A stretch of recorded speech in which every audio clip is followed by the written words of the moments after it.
저는 요즘 이제 설교를 이제 돈에 대해서 해야 되니까 온통 머리에 돈 생각이 가득 차 있어요.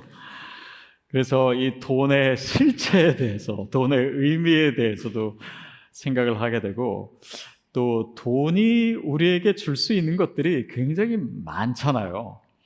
근데 또 한 가지 돈이 우리에게 줄 수 있는 것이 있습니다. 그게 뭐냐면 우리 자신에 대해서 잘 알게 만들어줘요. 그래서 돈을 벌고 모으고 쓰고 관리하고 그런 모든 상황 속에서 우리는 나 자신을 봅니다. 내가 뭘 기뻐하는지, 내가 뭘 두려워하는지, 내가 뭘 자랑스러워하는지, 또 내가 정말 이타적인 사람인지 아니면 이기적인 사람인지, 또 이 돈의 문제를 통해서 내 믿음이 어떻게 성장하고 있는가도 느낄 수가 있어요. 그래서 평소에는 내가 쉽게 생각하고 답을 내리기 어려운 질문이 돼도 이 돈을 대입하면 뭔가 내 자신이 더 선명하게 드러나는 것 같은 그런 느낌을 가질 수가 있습니다. 자, 근데 이것은 단지 우리의 정체성이 돈에 기반하고 있다 이런 것이 아닙니다. 사실은 정반대의 이야기이지요. 뭐냐면 어떤 사람은 내 삶의 기반 자체를 돈에 두고 이 돈이 많아지고 또 내가 그러면 성공한 것 같고 내 삶에 가치 있다고 생각하고, 그렇지 않으면은 나는 실패한 거고 나 자신도 별로 가치가 없는 존재야 라고 생각하는 분도 있을 수 있습니다. 그러니까 돈이 제 위치에 있지 않고 내 삶의 기준이 되고 내가 내 살아가는 데 있어서 필요한 의미보다 더 많은 의미로 나에게 다가오기 시작하는 거예요. 그래서 크리스찬은 우리가 돈이 무엇인지를 생각하고 또 이 돈 문제 앞에서 내가 누구인지를 생각하고 또 내가 하나님 앞에서 정말 나의 정체성이 확고하게 됐을 때 이 돈이 필요 이상의 의미를 갖지 않게 만들 수 있습니다. 그래서 오늘 본문을 통해서 우리가 이 문제에 대해서 조금 더 같이 생각해 보도록 할게요. 자, 오늘 본문 13절, 14절 말씀 우리 다시 한번 읽겠습니다. 시작.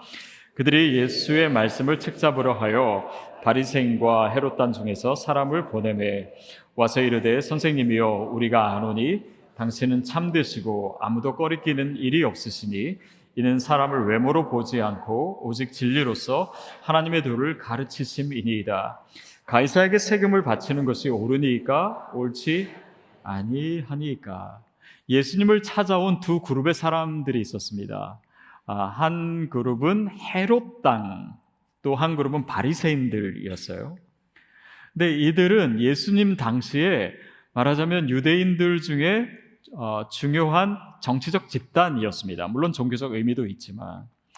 근데 어떤 정치적인 차이가 있냐면 헤롯 땅 같은 경우는 로마와 친해요. 당시 이제 로마의 치하에 있으니까 친로마적이고 굳이 좋게 표현하자면 어떤 실용주의적 정치 노선을 가지고 있는 사람들입니다.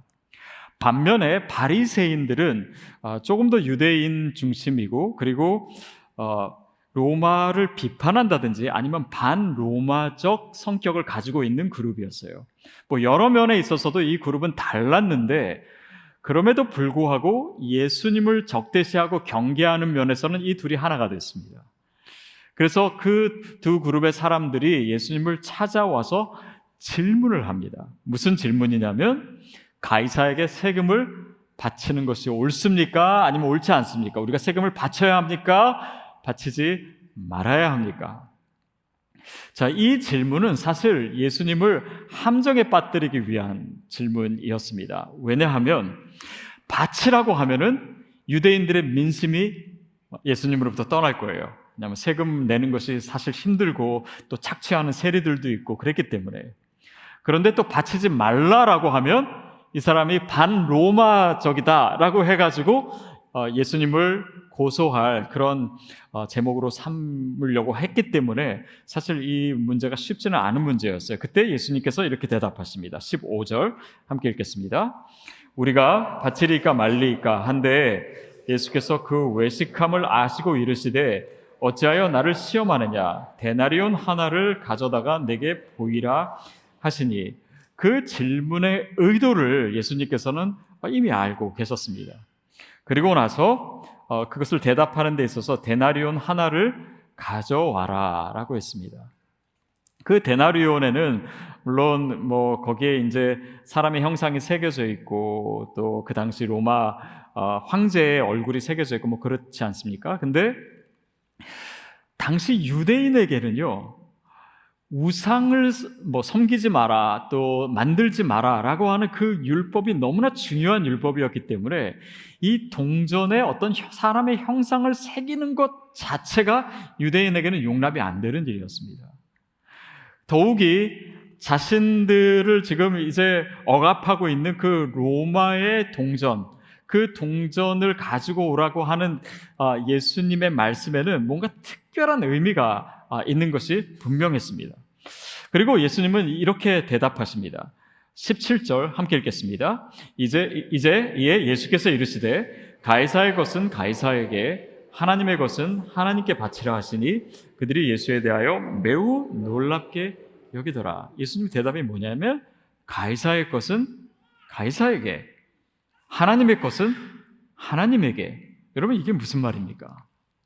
이게 세금을 하라는 건가요? 하지 말라는 걸까요? 아니면 우리가 가진 것 중에 한 부분은 가이사의 것이고 한 부분은 하나님의 것이고 이런 의미일까요? 우리가 사실은 쉽게 이해할 수 없는 이 표현으로 예수님이 대답하셨어요. 그리고 이 예수님의 대답에 대한 여러 가지 해석이 있습니다. 어떤 사람은 이거는 이 주권을 두로 예수님께서 나누신 거다.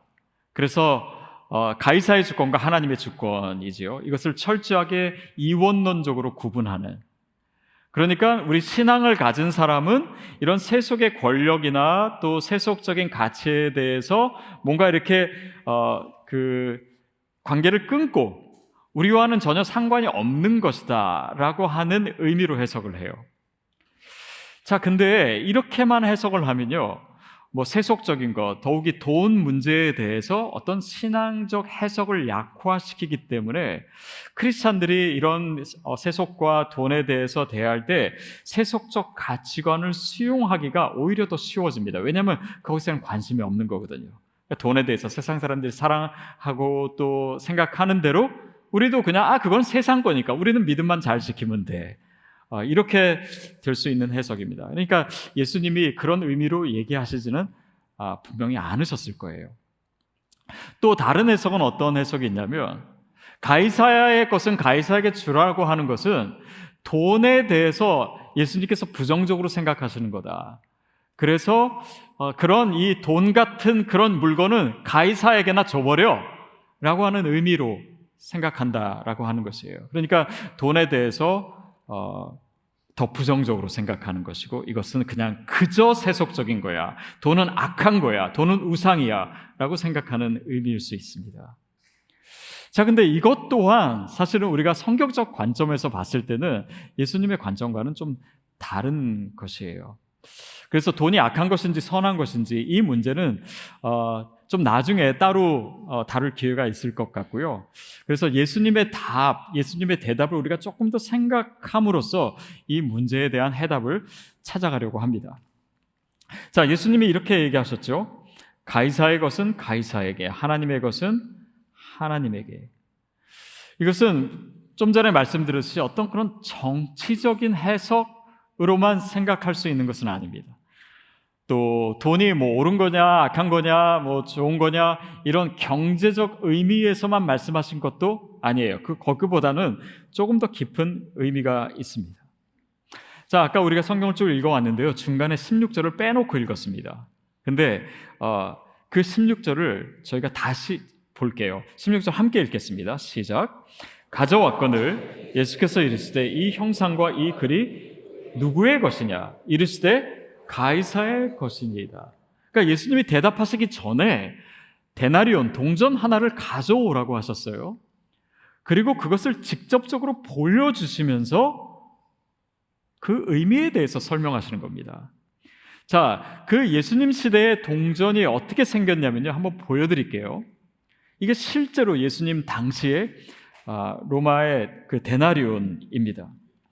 동전 앞면에는요, 그 당시의 황제였던 티베리우스의 얼굴이 형상으로 새겨져 있어요. 그리고 그 뒤에는요, 그의 어머니 리비아가 오른손에는 왕권을 상징하는 호를 들고 있고, 왼손에는 풍요를 상징하는 감람나무 가지를 들고 있고, 신이 앉는 그 보좌에 앉아 있는 모습입니다. 말하자면 이 동전 자체가 황제를 신격화하고 황제 숭배를 요구하는 의미예요. 그러니까 그 의미는 뭐냐면, 이 돈을 사용하는 사람, 로마의 어떤 그런 치하에 있는 사람은 황제를 숭배하는 자들이고, 그 모든 땅과 그 모든 소유와 또 그 모든 것이 황제에게 속하였다라고 하는 의미를 갖습니다. 자, 근데 예수님은 가이사의 것은 가이사에게라고 하고 하나님의 것은 하나님의 것이라고 말씀하시면서, 자, 동전에는 가이사의 형상이 새겨져 있습니다. 그러나 이것을 질문하고 있는, 또 이 말씀을 읽고 있는 인간은, 우리에게는 어떤 형상이 새겨져 있습니까? 하나님의 형상이 새겨져 있어요.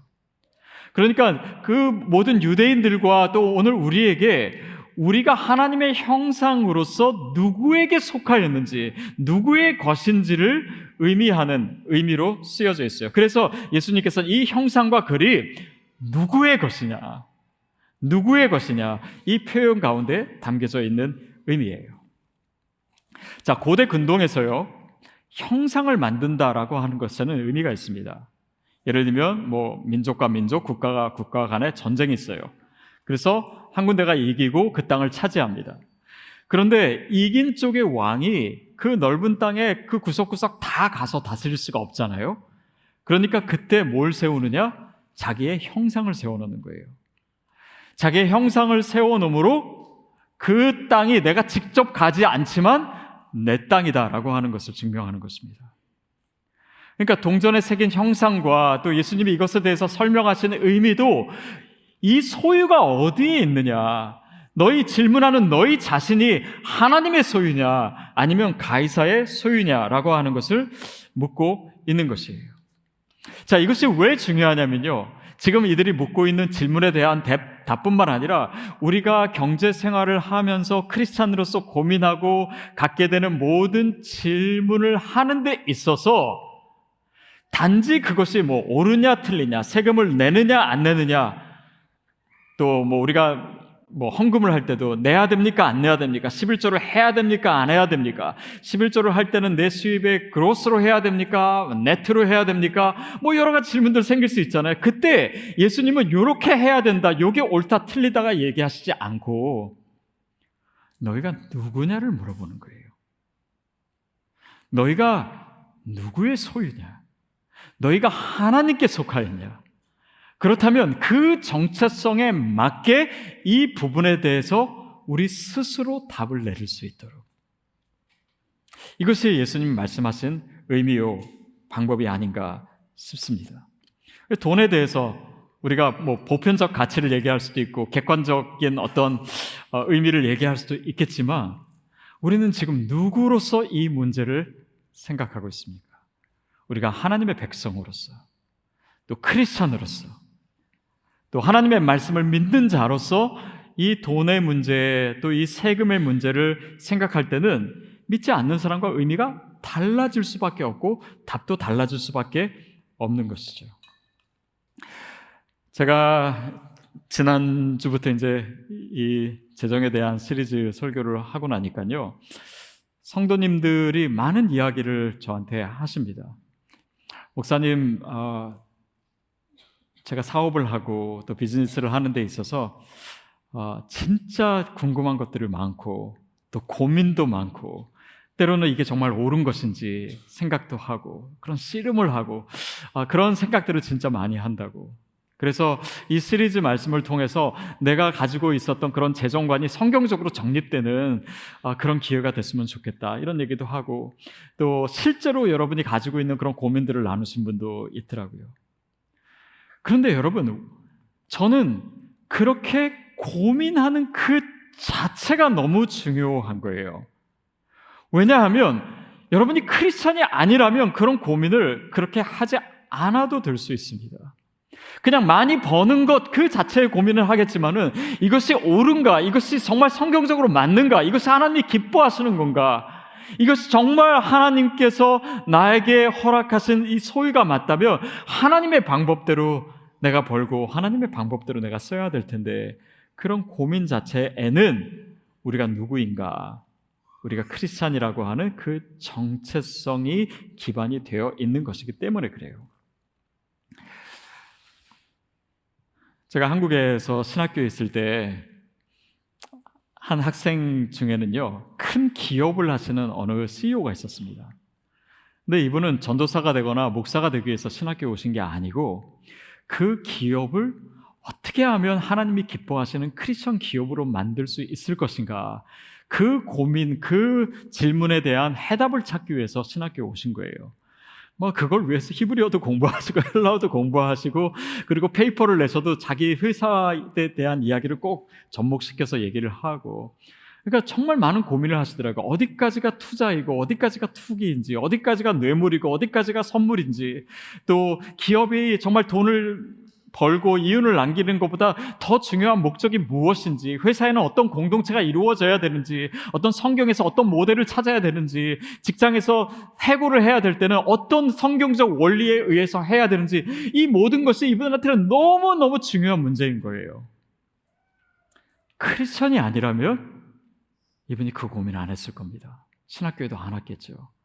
이분이 정말 하나님의 사람이기 때문에, 이 기업이 하나님의 기업이라고 하는 그 정체성이 너무나 분명했기 때문에 씨름했던 것입니다. 저는 여러분이 가지고 있는 많은 질문에 대해서 그 답이 항상 누구에게나 다 똑같다고 생각하진 않아요. 어떻게 보면 믿음이 성장하는 단계에 따라서, 또 여러분이 누구냐에 따라서, 또 여러분의 상황이 무엇인가에 따라서 답은 조금씩 달라질 수 있습니다. 그러나 여러분이 이 문제를 가지고 고민하는 거, 하나님께 그 답을 구하는 거, 이 믿음을 가졌기 때문에 어떤 이 손해냐 이익이냐 이 모든 상황 속에서 내가 씨름하고 있는 그 자체를 하나님께서 소중히 여기십니다. 그래서 내가 누구인가가 중요해요. 특별히 이 돈의 문제에 있어서 돈 앞에서 내가 누구인가, 그래서 생각해 보는 것입니다. 그리고 이 문제는요, 돈 앞에서 누구인가에 대한 이 질문은 내가 하나님 앞에서 누구인가라고 하는 그 질문에 대한 답으로 해결될 수 있는 것입니다. 그러면서 그 나의 정체성이 점점 더 분명해질수록, 이것이 내 삶에 있어서 더 깊이 뿌리 잡을수록 나의 영적인 정체성, 또 나의 영적인 어떤 자존감, 이런 것들이 더 확고하게 되기 시작할 겁니다. 몇 주 전입니다. 한 2달 전? 그때 이제 십계명에 대해서 설교를 하고, 또 그때 아마 그 계명이 그 도둑질하지 말라였을 거예요. 그 주에 이제 여러분이 MC 모임하고 MC 리더가 이제 보고서를 써서 보내주시거든요. 근데 이런 내용이 있었어요. 한 형제님이 자기가 이제 풀타임으로 일하다가 잠시 이제 직장을 내려놓게 됐어요. 이제 그때 이제 신청을 해가지고 이렇게 푸드 스탬프 같은 거죠. 그 EBT 카드라고, 그 카드를 받아가지고 한 달에 이제 몇백 불씩 정도 되잖아요. 그래서 그걸 사용하는데 금방 또 새로운 직업이 생긴 거예요. 근데 이제 깜빡 잊고 이걸 안 하고 있으니까 계속 돈이 들어오는 거죠. 근데 그 설교를 듣고 제 가슴에, 마음에 부담이 되기 시작한 거예요.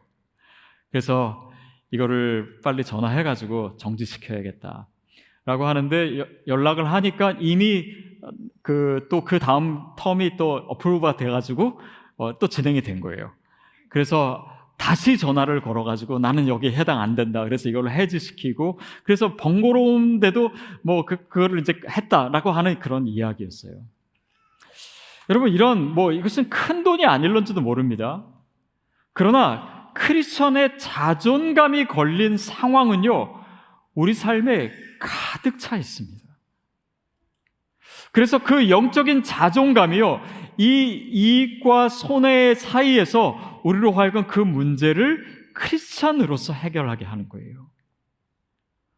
어떻게 보면 이 문제뿐이겠습니까? 영수증 처리할 때도 그렇죠. 회사의 법인카드를 사용할 때도 그렇죠. 세금을 낼 때는 물론 그렇죠. 그리고 이것이 그렇게 큰 액수가 아닐 때는 그나마 이기가 쉬운데 액수가 커질 때도 있잖아요. 저는 만약에 여러분 가정에서 저는 가끔 그런 얘기 듣습니다. 부모님의 유산을 받는데 결국은 그 돈 문제 때문에 가족과의 관계가 다 깨져버리고, 그리고 믿음이 있다고 하는데 그 믿음의 가치나 또 걸었던 그런 믿음의 표현은 그런 이슈에 있어서는 전혀 드러나지가 않고 영향을 미치지 않고, 그렇게 해서 그저 돈만 얻게 됐다라고 하는 그런 이야기, 아니면 돈을 뺏기게 됐다는, 그래서 분노하고 그래서 미워하고 평생 원수되고, 여러분 이거는 일반 사람들에게는 있을 수 있는 문제인지 모르겠으나 크리스찬에게는 그것보다 더 중요한 가치가 분명히 있다는 사실을 우리가 기억해야 됩니다. 그래서 그럴 때, 그런 문제 앞에서 우리가 크리스찬일 수 있다면, 우리의 영적인 자존감을 타협하지 않을 수 있다면, 저는 우리 성도님들이 그런 믿음의 사람 되기를 바라요. 이것이 얼마나 어려운 문제인지, 또 쉽지 않은 문제라는 것도 우리가 알고 있습니다. 가이사의 것은 가이사에게 줘라 라고 하는 의미에는 그런 것들까지 포함되지 않을까도 싶어요. 물론 크리스천들이요, 이런 문제에 대해서 항상 손해보고 항상 져주고 다 줘야 된다라고 얘기하는 거 아닙니다. 때로는 정말 크리스찬들이 반드시 이겨야 되는 싸움도 있고요, 또 거기에는 정말 정의의 문제가 있을 수 있고 하나님의 공의에 대한 문제가 있을 수 있고, 우리가 이기는 것이 하나님이 더 기뻐하실 만한 상황도 분명히 있을 겁니다. 그러나 그 모든 상황에서조차 내가 누구인지를 기억해야 합니다. 이 영적인 자존감을 팔아서는 안 됩니다. 내가 얻는 것, 그것도 가치겠지만은 내가 누구이며 그 상황 속에서 내가 내려놓을 수 있는 것을 내려놓고 얻을 수 있는 것을 얻고, 그 얻는 것의 가치가 단지 돈의 가치가 아니라 그것보다 훨씬 더 큰 가치가 있다는 것도 우리가 볼 수 있어야 됩니다. 근데 돈에 집중되어 있으면요, 그 가치가 보이질 않는 거예요. 돈만 보이는 것입니다. 그럴 때 다시 우리가 누구인지, 우리가 어떤 영적 자존감을 가져야 되는지를 생각해야 돼요. 그렇지 않고 타협하게 되면 그 정체성을 팔게 되고, 그렇게 되면 조금 더 얻게 되면요, 돈에 대한 자유함이 생기는 것 같지만 돈에 대해서 우리가 더 자유함을 잃어버립니다. 그 가치를 어떻게 계산하겠습니까? 내 신앙의 진정성이 흔들리는 것을 어떻게 돈으로 계산할 수 있겠습니까? 내가 가진 이 믿음, 또 나 자신에 대한 신뢰, 크리스찬의 자존감, 그것을 어떻게 우리가 다 헤아릴 수가 있겠습니까? 결국 내가 누구인가, 하나님 앞에서 내가 누구이고 누구의 소유인가, 그 질문으로 계속 귀착이 되는 것입니다. 예수님이 이 말씀하셨을 때 로마의 또 세리로부터 세금을 착취당하는 사람들, 그 사람들이 감당해야 될 손해도 분명히 있었을 것이고 억울함도 있었을 것이에요. 또 세금을 내지 말자라고 하는 유대인이나 또 그런 정치적 색채를 가진 사람들은 그것에 반대함으로 인해서 당하게 되는 어려움도 물론 있었을 것입니다.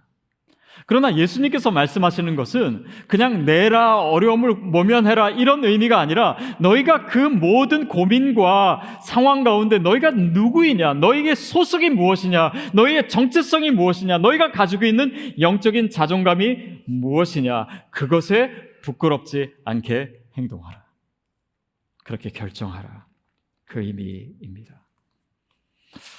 저는 이 문제가요, 당시에 로마 치하에 있는 사람들에게도 문제였지만 우리에게도 더 실제적인 문제이고 어쩌면 더 어려운 문제일 수 있겠다 싶어요. 더욱이 우리가 자본주의가 극대화된 이 미국에 살고 있습니다. 더욱이 캘리포니아의 가장 리버럴한 곳에, 그리고 이 돈에 대한 그런 가치관이 더 성경적 가치관이 무너져 있는 곳에 우리가 살고 있어요. 그것도 남가주에서, 그것도 오렌지 카운티에서. 그리고 미국은 더 이상 그런 성경적인 그런 정치관이나 또 경제관을 가지고 있지 않은 것 같습니다. 그러니까 크리스찬이기 때문에 더 좋아지고 얻게 되는 것은 이제는 없고, 크리스찬이기 때문에 더 어려움 당하고 감수해야 될 그런 장벽들, 더 부담과 어려움들은 더 많아지고 있는 시대 가운데 우리가 살고 있어요. 세금 제도도 일반적으로 지키기가 어려운 법들이 너무나 많다라는 것도 알고 있습니다. 그런데 그 가운데 저는 이런 설교를 하는 것이 여러분에게 어떻게 들릴까? 그리고 목사로서도 이것이 결코 쉬운 일은 아닙니다. 이 문제 속에서 예수님은 우리에게 계속 질문하시는 거예요. 너희는 누구인가? 우리가 복음 안에서 누구인가? 이 복음 안에서 발견된 나의 가치와 또 나의 이 믿음과 그 믿음의 진정성이 과연 이 많은 문제들 가운데 어떤 고민과 어떤 씨름과 어떤 대답을 낳게 할 것인가? 바로 그것입니다. 많은 이민자들이 크리스찬에도 불구하고 그런 가이사에게 속한 사람처럼 살아가요. 하나님께 속한 것처럼 살지 않아요. 왜냐하면 그렇게 살기조차 쉽지 않은 것이 이민자의 삶 아닙니까? 저는 지난주에도 늘 이런 고민을 하면서 시간을 보냈는데요. 제가 지난주에 찬양을 우연히 하나 듣게 됐어요. 원래 알고 있던 찬양이긴 한데 그날은 왠지 그 찬양이 저에게 좀 와닿아가지고 그 찬양을 계속 들었습니다. 그리고 계속 불렀어요. 어떤 찬양이냐면 여러분 아실 거예요. 요게벳의 노래라고 하는 곡인데요. 이 곡을 한 번 듣고 또 계속 들으니까요. 나중에는 제가 그냥 의식하지 않아도 제가 일주일 내내 이 노래를 부르고 있는 거예요. 근데 이 요게벳은 누굽니까? 모세의 엄마잖아요.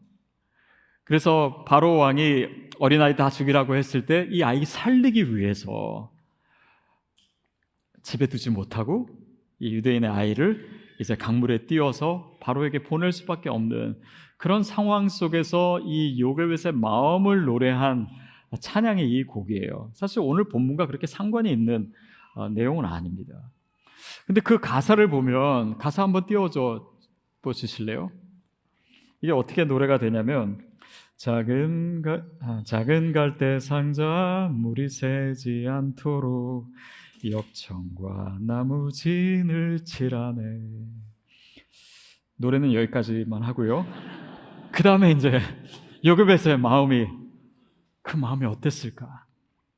그녀의 두 눈에는 눈물이 계속 흐르고 있었을 겁니다. 왜냐하면 이 아이와 헤어져야 되니까. 그리고 이 아이가 어떻게 될지 모르니까 동그란 눈으로 엄마의 눈을 보고 있는 아이와 입을 맞추고 또 간절히 기도를 했겠죠. 그 다음에 그렇게 흘러내려가는 강물에 떠내려가는 그 상자를 보면서 눈을 감아도 보이는 그 아이와 눈을 맞추고 계속해서 눈물을 주저앉아서 흘리고 있는 그 엄마의 마음을 계속해서 이렇게 생각을 하게 된 거예요. 자, 근데 저는 이걸 하면서 되게 많은 생각을 했습니다. 우리 어머니가 저를 위해서 기도할 때도 이런 마음으로 기도하셨겠구나 라는 생각도 들고 근데 어느 순간 이 설교가 뭔가 접목이 돼가지고 여러분이 이 설교를 듣고 정말 고민이 많고 또 씨름해야 될 문제도 많은 이 세상 가운데 특별히 이 돈 문제 그 고민을 가지고 세상 가운데 갈 때 마치 이 아들 모세를 바로 그 이집트의 한복판에 보내는 그 엄마의 마음, 저는 그 마음을 다 헤아릴 수도 없지만은 뭔가 그 마음의 한켠이 느껴지기 시작하는 것 같았어요.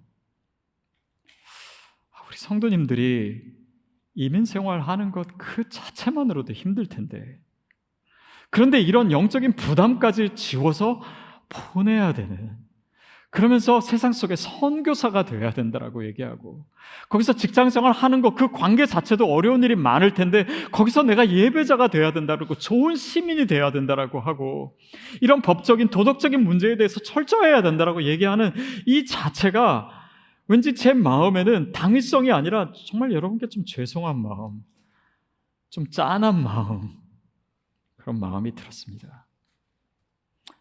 근데 그 다음 가사에 제가 더 마음이 울컥 하기 시작했어요. 뭐냐면 너의 삶의 참 주인, 너의 참 부모이신 하나님 그 손에 너의 삶을 맡긴다.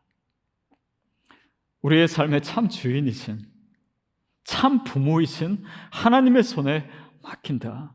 너의 삶의 참 주인, 너를 이끄시는 주 하나님의 손에 너의 삶을 드린다. 마치 아들을 떠나보내는 그 엄마의 마음처럼 여러분의 삶의 주인은 하나님이십니다. 가이사가 아니에요.